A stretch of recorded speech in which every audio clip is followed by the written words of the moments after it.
Spring kokanee is in full swing right now as we sit here and make this video. There's so many different types of lures and setups that you could possibly use on the water, whether you're fishing all the way on the surface to down up in the 30 feet of the water, or you're fishing extremely deep. We're gonna talk about here today the 3 best kokanee setups of all time. Welcome back to another Walking on Water tutorial. Let's get right into it. We're gonna talk about the 3 best kokanee setups of all time, okay? And exactly how you should set those setups up so you guys can be a lot more effective on the water, or just have an increase in success while you're out there fishing for one of these amazing fish to catch, kokanee. So the first thing you're gonna use is a 10-pound fluorocarbon. I like fluorocarbon not only because it sinks, but because it has a thin diameter and it's extremely strong, okay?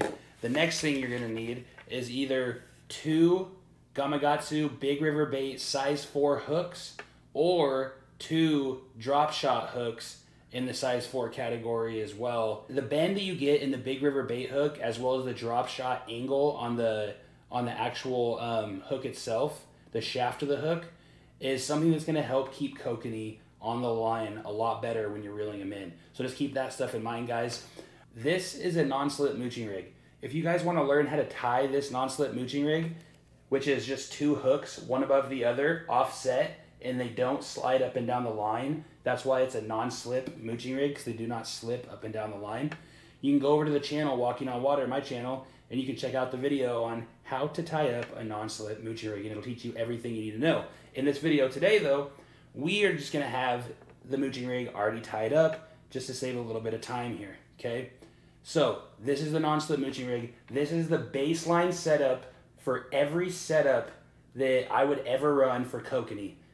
I wouldn't set the spacing for the hook, and I'll explain why I have this spacing for the hook right now, is about a 1 finger gap. So this finger gap in between the hooks, just like that. Why do I have a 1 finger gap in between the hooks in every setup that I run for kokanee? If you've ever caught a kokanee before, guys, which I'm sure a lot of you have, or you haven't, I'll explain it right now. So when kokanee fight, they like to do a spin, a roll, a jump, twist and turn and twist and turn. And a lot of times, even if you're using a Big River Bait size 4 or a drop shot size 4, kokanee will come off the hook a lot of the times, okay? They're a very sporadic fighting fish. They're also a very soft mouth fish. And so having a spacing in between, because a lot of the times, you guys, this fish comes up and only bites the back hook, okay, right? It's fighting and thrashing in the water, and that second hook gets hooked up as it's fighting and thrashing. But if you have no spacing in between the hooks and they're sitting right on top of each other, that fish is not going to be able to really, there's still a chance, obviously, there's a chance for everything to happen, but if there's no spacing in between the hooks, like so, that hook is moving with it while it's thrashing. Versus if that thing's thrashing, you can see right here, see how I'm pulling this down and there's that much space, right? If it's right here, you pull it down, it's just like an L. So that there's really no way for that kokanee to get tangled up in all of the hooks, which is what you want to happen, so you can have 2 hooks in the fish, so you can ensure the fact that those fish come off, especially when you finally land a big one like I did last week. I had both hooks buried in that fish because of the spacing that I had with my hooks in my non-slip mooching rig, okay? So, now that we've talked about the hooks, the size of the leader, let's talk about the length of the leader that I'm gonna run, okay? I'll go into the length of the leader that I'm gonna run with each individual bait, so let's just get it right into the first bait that we're gonna set up here today, and that's the most common bait that you've seen anybody ever use for kokanee, and that is obviously a micro hoochie, okay? A micro hoochie is a little hoochie like so. You can get them in rubber form, or you guys can get the Walking on Water hybrid hoochies that I make myself that absolutely kill kokanee. Beautiful, fluffy, different colors, any color combinations, but nonetheless, they are in my Shopify shop. But if this is the #1 most used killer kokanee setup imaginable. People run hoochies, micro hoochies especially, for absolutely, I mean, if you're out kokanee fishing and you do not have a setup with a hoochie on it, I honestly don't know what you're doing. Yeah, spinners might kill it for you. Cut plugs might kill it for you, but the hoochie is the most renowned and well known, in my opinion, for kokanee. So let's set this up extremely fast and move on to the next one. I have 6mm beads by Simon right here, and I have 2 different colors. These colors of the beads don't really matter because I'm not going to really be doing anything other than just feeding them onto the line. And so we're just going to grab 2 beads out of this bag right now, guys. We're going to grab our non-slip mooching rig like so, and we're just simply going to slide the beads right down the mooching rig, okay? Just like that. So you have 2 beads sitting right atop your hooks. Now, you're going to grab your micro hoochie or your walking on water hybrid hoochie, and then you're going to just simply peel the skirt back. I will tell you one thing, with these thick micro hoochies that I make, it is a little tough to find the hole sometimes. Just on the hoochies, guys, just on the hoochies, okay? So we're going to slide it in there just like that, and we got it, and then we're going to slip it down, okay?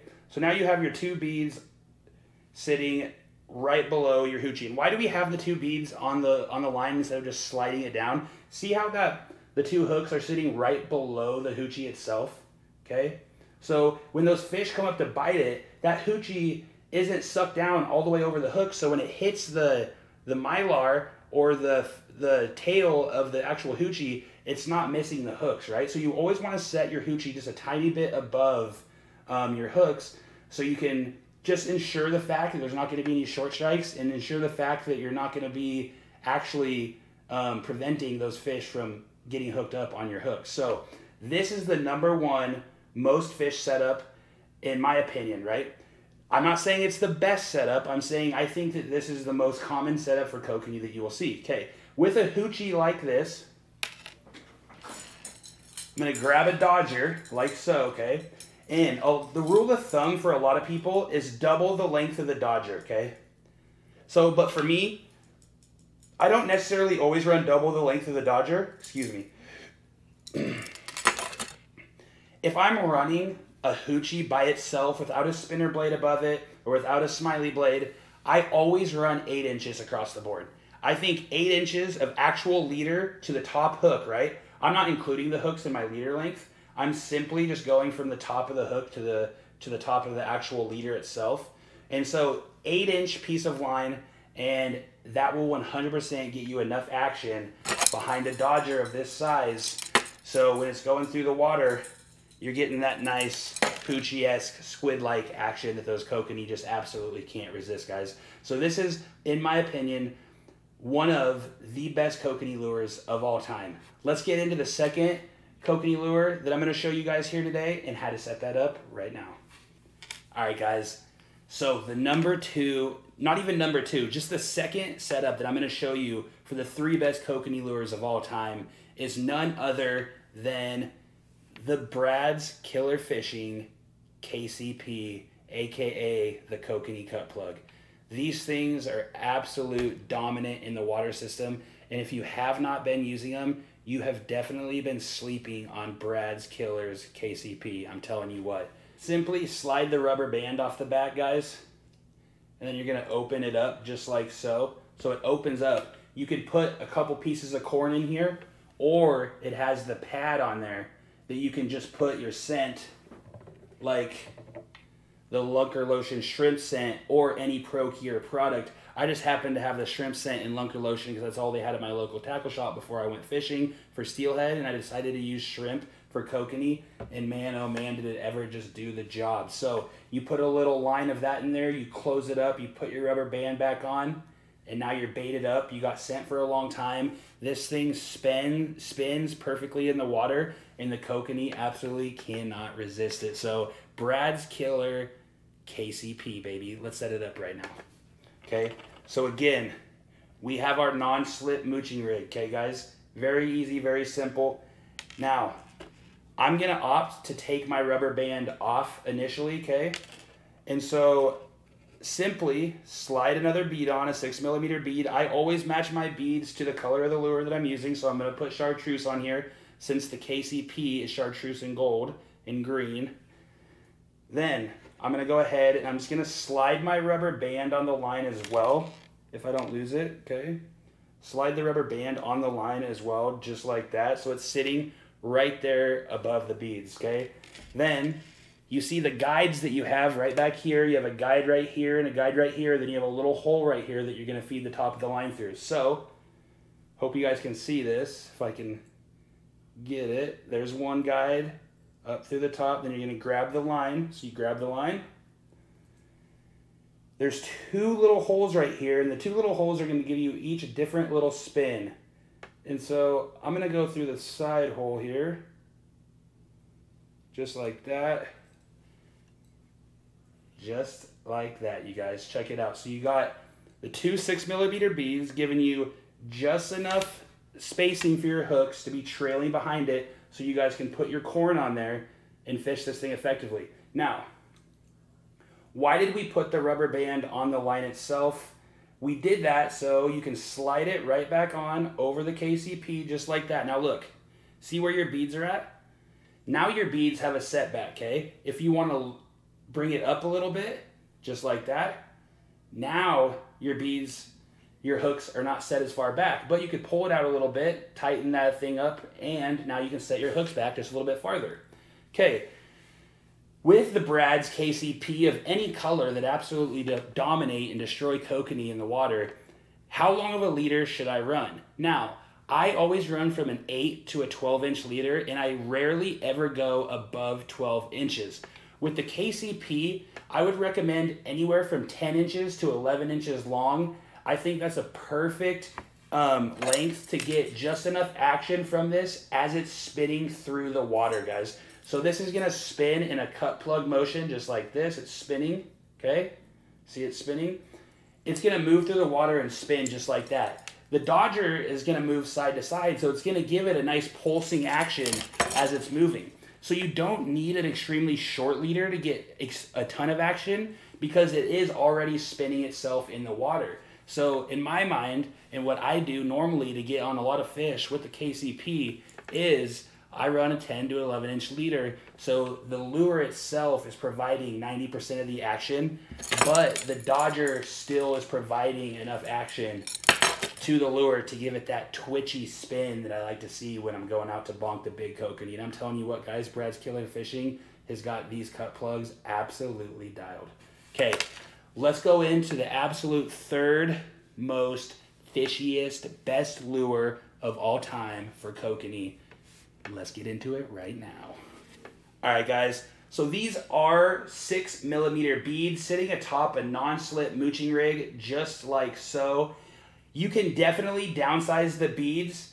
I would honestly downsize the beads just a little bit, and I'll show you a pack of beads that I actually have that I would use, but I'm gonna use the 6mm beads for video purposes, but I'll show you the pack of beads that I would actually use. Okay. So this is just a cheap pack of Danielson beads, and these are 5mm beads, okay? See the difference in size? You can easily see that the 5mm beads are a lot smaller than the 6mm beads. And so if you're gonna run for kokanee, just the setup that we're gonna set up right now, I would opt in for a 5mm bead. And honestly, if I had to choose a bead company to go through, or a company that does make beads, I love the Simon beads, guys. They're absolutely amazing in the Simon beads and Hawken, and they're a great company, and I like working with them. So these are 6mm beads.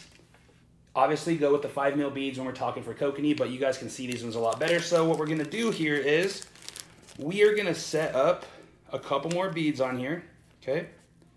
So we're gonna throw one pink one on right here in the middle, just like that. No, my beads. Okay, and then we're gonna grab a chartreuse bead, put it on there just like that. Then we're gonna grab another chartreuse bead, guys, and we are gonna slide it on there just like that. Now we have a gorgeous body on our inline right here. Next, we're gonna grab an Oregon Tackle interchangeable plastic inline clevis.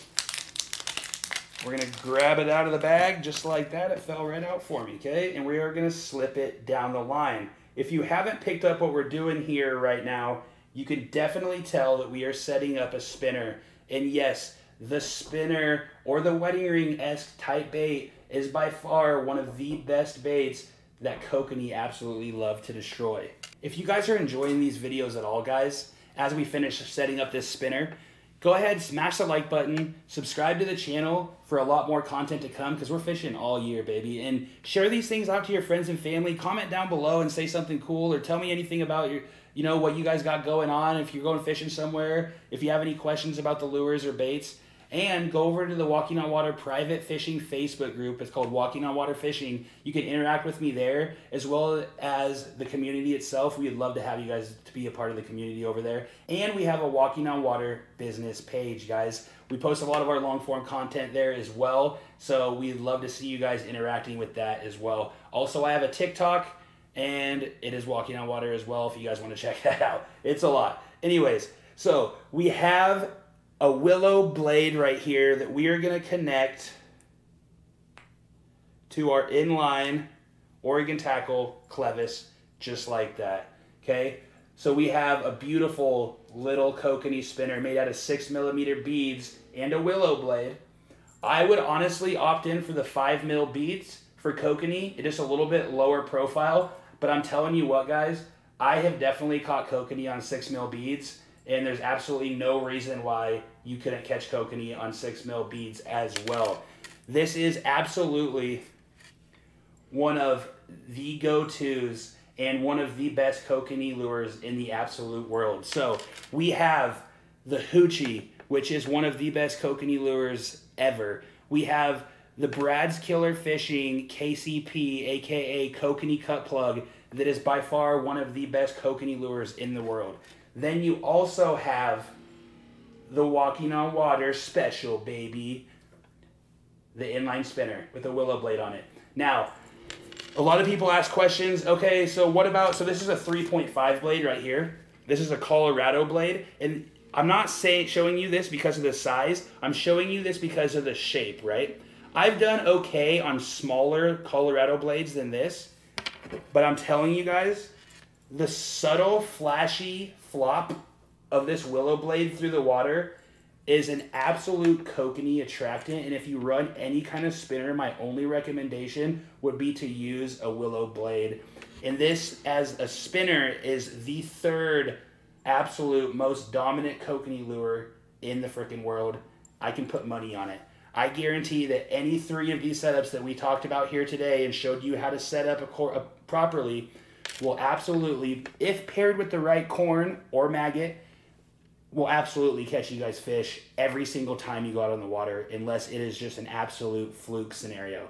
If you're not fishing in the right depth or whatever, that could play a huge factor. But I am telling you, you run any one of these three in the water system next time you go out and go fishing, if you don't catch a fish, come back and call me a liar, because I'm telling you guys, these are absolutely the three most killing setups to ever be set up and fish for Kokanee. Now, if you guys want to learn how to brine up your own corn and be successful in setting up and brining your own corn for Kokanee, so you can set up your own lures and you can go out and effectively fish all by yourself, go over to the channel, check it out, Walking on Water, baby. And there's a bunch of different corn recipes on there. There's a spring, a summer, and the in-depth guide video on Kokanee itself that also shows a very quick and easy way to brine up and fish your own corn, guys. So this was a very quick and easy video, guys.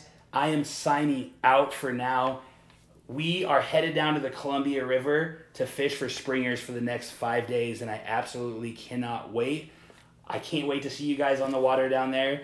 It's going to be a kick in the pants time, and I hope that we can just get a bunch of those spring Chinook to bite each day. They did lower the keep limit to 1 at each one of the fisheries that I'm going to. And so if we do end up catching a fish, it's going to be a 1 fish day, so wham bam and you're off the water. But if we can get down there and we can catch a fish the first day and catch a fish the second day in the locations that I'm going, I'm going to do something pretty freaking cool, and I really hope it comes to fruition, because it's going to be a fun and exciting video for you guys and just fun for me to go out and do it myself. So thank you guys so much for tuning into this episode, another Walking on Water tutorial. I will see you guys on the water. Catch you in the next one.